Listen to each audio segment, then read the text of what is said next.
Hello guys, how are you doing? So जैसा कि हमने लास्ट एपिसोड के अंदर देखा था कि प्रेसिडेंट माँ ने मिलने के लिए बुलाया होता है ये बू फैन को और उससे ये कहा होता है कि मुझे तुमसे बहुत ही ज़्यादा इम्पोर्टेंट बात करनी है, जिसके चलते ये बू फैन उस जगह से निकल के प्रेसिडेंट माँ से मिलने के लिए चला गया था। इसी के साथ इस एपिसोड की स्टार्ट होती है और हमें दिखाया जाता है कि यहाँ पर प्रेसिडेंट माँ और अपना ये बू फैन दोनों ही एक कार के अंदर बैठे हुए होते हैं, जहाँ पर ट्रैफिक सिग्नल रेड हो गया था।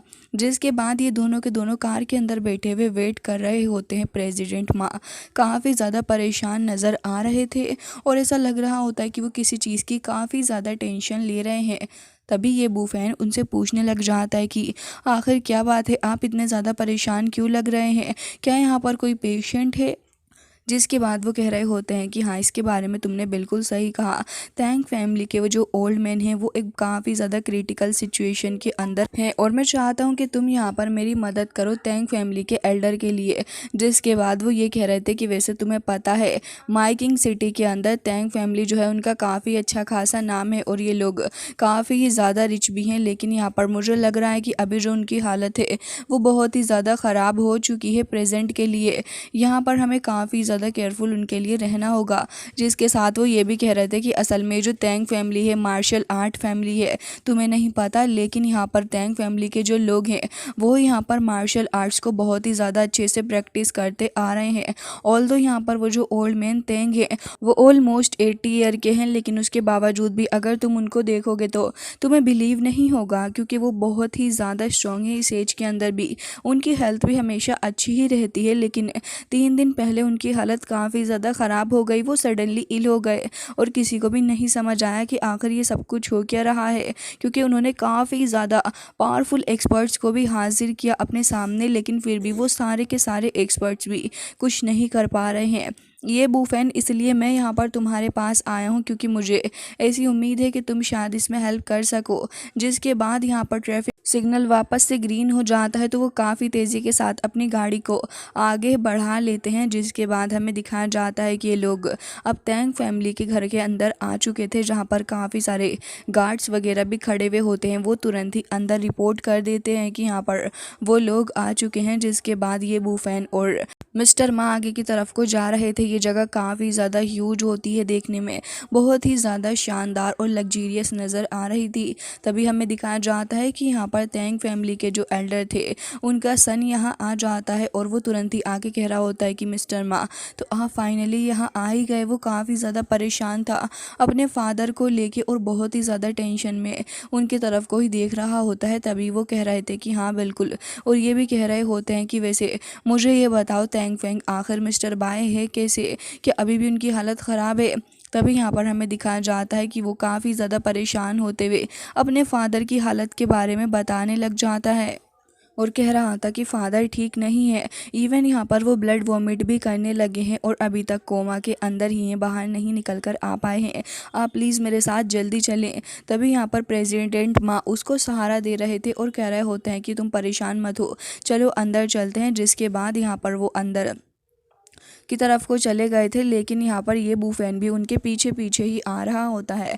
अब यहाँ पर तैंग फैंग को ये तो नहीं पता था कि ये लड़का ये बूफैन है कौन, तो इसलिए वो यहाँ पर ये बूफैन के ऊपर थोड़ा बहुत डाउट कर रहा था और कह रहा होता है कि प्रेसिडेंट माँ आखिर ये कौन है। तभी यहाँ पर प्रेसिडेंट माँ उसको बताते हैं कि असल में ये डॉक्टर ये हैं, तुमने इनके बारे में सुना ही होगा। असल में इनकी जो मार्शल आर्ट स्किल्स है बहुत ही ज़्यादा अच्छी है और ये किसी भी तरीके की ख़तरनाक इलनेस को भी बहुत ही आसानी के साथ में क्योर कर सकते हैं। जैसे ही तैन फैंग देखता है अपने ये बूफैन की तरफ तो उसे बिल्कुल भी इस बात पर विश्वास नहीं होता, क्योंकि अपना ये बूफैन इतना ज़्यादा यंग है, कोई भी इस बात पर कैसे विश्वास कर पाएगा कि वो एंशंट मेडिसिन स्किल्स के अंदर एक एक्सपर्ट है। जिसके बाद यहाँ पर वो ये कह रहा होता है कि प्रेसिडेंट माँ, क्या आप सच में मेरे साथ मजाक कर रहे हो? ये किस तरीके का मजाक हुआ? और कह रहा होता है कि मेरे फादर की लाइफ बहुत ही ज़्यादा परेशानी में, फ़िलहाल आप इस तरीके की कोई बात नहीं करें। लेकिन तभी प्रेसिडेंट माँ कह रहे होते हैं कि अच्छा, तो तुम ये सोचकर परेशान हो कि इतनी यंग एज के अंदर मैं तुम्हारे सामने एक डॉक्टर को ला के खड़ा किया हूँ, तो इसका मतलब तुम्हें विश्वास नहीं हो रहा। ऑल्दो ये यंग है, लेकिन मैं तुम्हें फिर भी यही बताना चाहूँगा कि ये हायर है लेजेंडरी एंशियंट मेडिसिन सेक्ट के। तो अब तुम समझ सकते हो कि ये कितने ज़्यादा पावरफुल होंगे। और शायद तुम्हें इसके बारे में भी पता होगा कि ये जो हे फैमिली के जो एल्डर थे, एल्डर गाओ, उनको भी तो यहाँ पर ये बूफेन ने ही ठीक किया था। ये सुनने के बाद तो यहाँ पर अब तैन फैंग को भरोसा हो जाता है। वो काफ़ी ज़्यादा शॉक्ड होकर ये बूफेन को ही देख रहा था और काफ़ी शॉकिंग वे में कह रहा था कि अच्छा, मैंने एक्सपेक्ट नहीं किया था कि आप वही इंसान है जिसने हे फैमिली के एल्डर गाँव को ठीक किया है। मैं तो वाकई में काफ़ी ज़्यादा इम्प्रेस हो गया। और उसके बाद ये बूफेन से माफ़ी भी मांगने लग जाता है अपने बिहेवियर के लिए और कह रहा था कि मैंने जो भी आपसे पहले कहा है आप उसको भूल जाएं। और ये बूफेन को आगे बढ़ने के लिए इशारा करता है, जिसके बाद ये बूफेन उसके फादर को देखने के लिए वहाँ से निकल के आ गया था। अब हमें रूम का सीन दिखाया जाता है, सारे के सारे लोग यहाँ पर मौजूद थे। तभी तैन फैंग अपने फादर के बारे में परेशान होते हुए कह रहा होता है कि आप मुझे एक बार बता दें कि आपको किस तरीके के इक्विपमेंट की ज़रूरत है या फिर किसी भी चीज़ की, मैं वो सारी चीज़ें आपको ला कर दूँगा। प्लीज़ मेरे फादर को ठीक कर दें। जिसके बाद यहाँ पर हमें देखने के लिए मिलता है कि आ जाता है यहाँ पर मिस्टर गाओ, जिससे पहले भी ये बूफेन भिड़ चुका है। और यहाँ पर जैसे ही वो देखता है कि ये बूफेन भी यहाँ पर मौजूद है तो वो घबरा जाता है, उसको कफ होने लगी थी। और अब यहाँ पर एक बार फिर से वो अपनी एक्टिंग भी झाड़ने लग जाता है और कह रहा था कि मिस्टर तैंग फैंग, मैंने तो आपसे पहले ही कहा था ना कि आपके फादर की कंडीशन काफ़ी ज़्यादा ख़राब है। और यहाँ पर जो मैंने डेटा एनालिसिस किया है आपके फादर के बारे में, असल में मुझे इसके थ्रू पता चल गया है कि उनके लंग्स, लीवर जो हैं वो क्लियरली ट्रोमेटाइज्ड हो चुके हैं, उनकी हालत काफ़ी ज़्यादा ख़राब है। तभी हमें दिखाए जाते हैं मिस्टर बाय जो कि बेड पर लेटे हुए थे और उनकी हालत काफ़ी सीरियस भी नज़र आ रही होती है। जिसके बाद वो ये कहने लग जाता है कि मैंने डिस्कवर कर लिया है, असल में कंफर्म्ड है कि इन्हें टर्मिनल कैंसर है और अब इनकी इमीडिएटली हमको सर्जरी भी करनी होगी।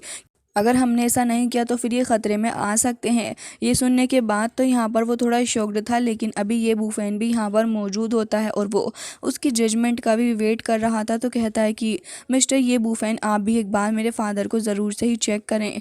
लेकिन तभी यहाँ पर मिस्टर गाओ कहने लगा था कि आपको क्या लगता है, क्या सच में ये लड़का कुछ कर सकता है? मैं तो आपसे पहले कह रहा हूँ कि टेस्ट रिज़ल्ट आ चुके हैं। अगर आपको मेरी बात पर विश्वास नहीं है तो फिर आप इन टेस्ट रिज़ल्ट्स को ही देख लो, तब शायद आपको विश्वास होने लगे कि यहाँ पर आपके फादर की हालत ख़राब हो चुकी है। और एक बार फिर से आप किसी और को अपने फादर को चेकअप करने के लिए देख रहे हो। मुझे लगता है कि इससे उनकी हालत और भी ज़्यादा वर्स्ट हो सकती है। तभी ये बूफेन उसको चुप कराने लग जाता और कह रहा था कि बस भी करो। तो मिस्टर गाओ एक बार फिर से ऑफेंड हो जाता और कह रहा था कि जिस तरीके से मैंने इनका टेस्ट किया है वो हाई एडवांस इक्विपमेंट से किया है, तो इसमें कुछ भी गलत नहीं हो सकता। तभी ये बूफेन कह रहा होता है कि अच्छा, वैसे मैं कहना चाहूँगा कि जो तुमने डाटा निकाला है वो तो सच में सही होगा, लेकिन क्या हो कि अगर जो डिज़ीज़ तुम बता रहे हो वो डिज़ीज़ ही उनको ना हो। तभी यहाँ पर अब मिस्टर गाँव भड़क जाता और कह रहा था कि बस भी करो, ये इम्पॉसिबल है। मैंने जो चीज़ को डायग्नोज किया है वो बिल्कुल ही सही है और उसके लिए जो ट्रीटमेंट मैं बता रहा हूँ वही होना भी चाहिए। लेकिन एक बार फिर से इन लोगों की बहस हो जाती है, जहाँ पर मिस्टर गाओ बार बार यही कह रहा होता है कि पेशेंट को हमें सफ़र नहीं करवाना चाहिए, जितना जल्दी हो हमें उसका इलाज करना होगा। ये बूफेन फिर भी यही कह रहा होता है कि इस बात से फ़र्क नहीं पड़ता, क्योंकि तुम यहाँ पर गलत इलाज करके भी तो पेशेंट की हालत ख़राब कर सकते हो। और वैसे भी ज़रा मुझे एक बात बताओ कि 2 दिन के अंदर तुमने किस तरीके से बीमारी को फाइंड कर लिया। पहली बात तो यह है कि तुम खुद से एक सही से डॉक्टर ही नहीं हो, क्योंकि तुम बहुत ही ज़्यादा जल्दी में यहाँ पर स्टेटमेंट को पास करते हो। तुम्हें पेशेंट के बारे में पता भी है कि यहाँ पर चल क्या रहा है, बस तुमने अपनी टेस्ट रिपोर्ट निकाल ली है और इसके बारे में मैं सीरियस हूँ। तभी मिस्टर गांव कह रहा होता है कि ये जो डाटा मैं लेकर आया हूँ ये गलत नहीं हो सकता। मैं एक बार फिर से तुमको यही बात बताना चाहूँगा। लेकिन ये बूफेन फिर भी उससे बहस कर रहा होता है कि और कह रहा था कि तुम अगर ऐसे इलाज करके इनकी डिजीज़ को और भी ज़्यादा वर्स कर दो तो फिर क्या होगा। तभी यहाँ पर मिस्टर गांव कह रहा होता है कि तैन फेंग, आप कुछ क्यों नहीं कहते। तभी वो ये कहने लग जाता है कि मिस्टर ये बूफेन, आप प्लीज़ पहले मेरे फादर को चेक करें। जिसके बाद ये बूफेन अपनी डिवाइन आई के थ्रू देखने लग जाता है कि आखिर यहाँ पर मिस्टर बाई के साथ में क्या प्रॉब्लम है। तभी यहाँ पर वो नोटिस कर पा रहा था कि यहाँ पर इनके साथ में ज़्यादा कुछ खास प्रॉब्लम है नहीं। हालांकि यहाँ पर वो काफ़ी देर से यही देख रहा होता है, तो अब तेंग फेंग भी हैरान था और सोच रहा होता है कि आखिर ये खड़े होकर कर क्या रहा है।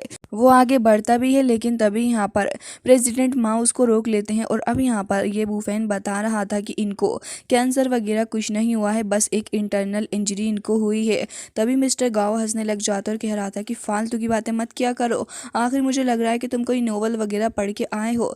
तेन फेंग भी यही कह रहा था कि क्या सच में आप सही कह रहे हो, लेकिन कैसे। तभी यहाँ पर ये बूफेन कहने लग जाता है कि एक फेमस सेइंग है कि अगर आप गलत तरीके से कल्टीवेट करोगे तो फिर यहाँ पर ये आपकी प्रीमोडियल एनर्जी के साथ कॉन्फ्लिक्ट कर सकती है। यही आपके फादर के साथ भी हुआ है। लेकिन मिस्टर गाओ इस बात को मानने के लिए तैयार नहीं था, वो बहस और बढ़ाने लग जाता है। तेंग फेंग भी इसके बारे में सोच रहा होता है। तभी ये बूफेन कह रहा होता है कि क्या इन्होंने कोई अनफेमिलियर मार्शल आर्ट को प्रैक्टिस किया था। तभी यहाँ पर वो कहने लग जाता है कि फिजिशियन, ये आप इसके बारे में बिल्कुल सही कह रहे हो, मेरे फादर कुछ न्यू स्किल्स तो सीख ही रहे थे। तभी मिस्टर गाओ बीच में बोलने लग जाता है कि मिस्टर तेंग, सिचुएशन आपके फादर की काफ़ी क्रिटिकल होती जा रही है, आप प्लीज़ किसी डूम के अंदर ना रहें, प्लीज़ जल्द से जल्द इनका ट्रीटमेंट करवा लें, इन्हें टर्मिनल कैंसर ही है। लेकिन ये बूफेन कह रहा होता है कि बस भी करो, तुम अपनी फालतू की टेस्ट रिपोर्ट को लेके कब तक शो ऑफ करते रहोगे। और ये कह रहा था कि वैसे बता इनके सारे टेस्ट तुमने कब करवाए हैं। तभी वो कहने लग जाता है कि 3 दिन पहले, और उसके बारे में हमें 3 दिन पहले ही पता चला है। तभी ही यहाँ पर अपना ये बूफेन कह रहा होता है कि अच्छा, तो ये कौन सा कैंसर है जो कि 3 दिन के अंदर ही टर्मिनल स्टेज के अंदर पहुँच गया। तो मैंने लगता कि इम्पॉसिबल है। जिसके बाद तो यहाँ पर मिस्टर गाँव की हालत ख़राब हो जाती है और कह रहा था कि हाँ, लेकिन रिपोर्ट तो यही कह रही है कि इनके लंग्स भी ट्रोमेटाइज्ड हो चुके हैं। तभी ये बूफेन कह रहा था कि इंडीड तुम्हारी ये बात सही है, इसके अंदर कोई डाउट नहीं है, लेकिन सेम टाइम पे इनको किसी भी तरीके का कोई कैंसर नहीं हुआ है, बल्कि ये एकदम ही ठीक है। बस यहाँ पर मैं तुमसे इतना ही कहना चाहूँगा कि इन्होंने नई तरीके की कोई मार्शल आर्ट को प्रैक्टिस किया होगा, जिसके चलते यहाँ पर वो इनकी बॉडी के साथ में सही नहीं रही। तभी यहाँ पर तेन फेंग कहने लग जाता है कि अगर ऐसी बात है तो प्लीज़ मेरे फादर की हेल्प करें, किस तरीके से मैं ये चीज़ को ठीक कर सकता हूँ। तभी वो कह रहा होता है कि कोई मेडिसिनल नॉर्मल चीज़ नहीं है जिसको आराम से ठीक किया जा सके। हालांकि यहाँ पर हमारे एंशिएंट मेडिसिनल स्कूल के अंदर एक ऐसी स्पेशलिटी है जिसके बारे में हमें सिखाया जाता है। जिसके बाद वो वहीं बैठ जाता है और उसके फादर को चेक करने लगा था। तेन फेंग थोड़ा परेशान था और डरते हुए कह रहा होता है कि हाँ, मेरे फादर वाकई में मार्शल आर्ट को लेके बहुत ही ज़्यादा ऑब्सेस्ड रहे हैं थ्रू आउट हिज लाइफ। इसकी वजह से ही वो यहाँ पर अपनी नॉलेज के साथ में काफ़ी ज़्यादा आगे बढ़ना चाहते थे। जिसके बाद ये बूफेन उनको ऑलमोस्ट चेक कर लेता है और कह रहा था कि इनके जो ऑर्गन है वो रैगिंग कर रहे हैं प्रीमोडियल एनर्जी के साथ में, और अगर हमने इसको क्लीन नहीं किया तो इसके बाद ये जीवित नहीं रह पाएंगे। जिसके बाद यहाँ पर फेंग बेचारा परेशान था और कह रहा था कि मुझे नहीं पता कि मेरे फादर आखिर क्या करेंगे आगे।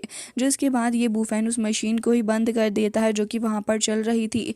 डॉक्टर गाँव मना भी करता है, लेकिन तेन फेंग गुस्से से उसे पीछे हटा देता है और कह रहा था कि मिस्टर ये बूफेन, क्या आपको लगता है कि इसका कोई क्योर हो सकता है।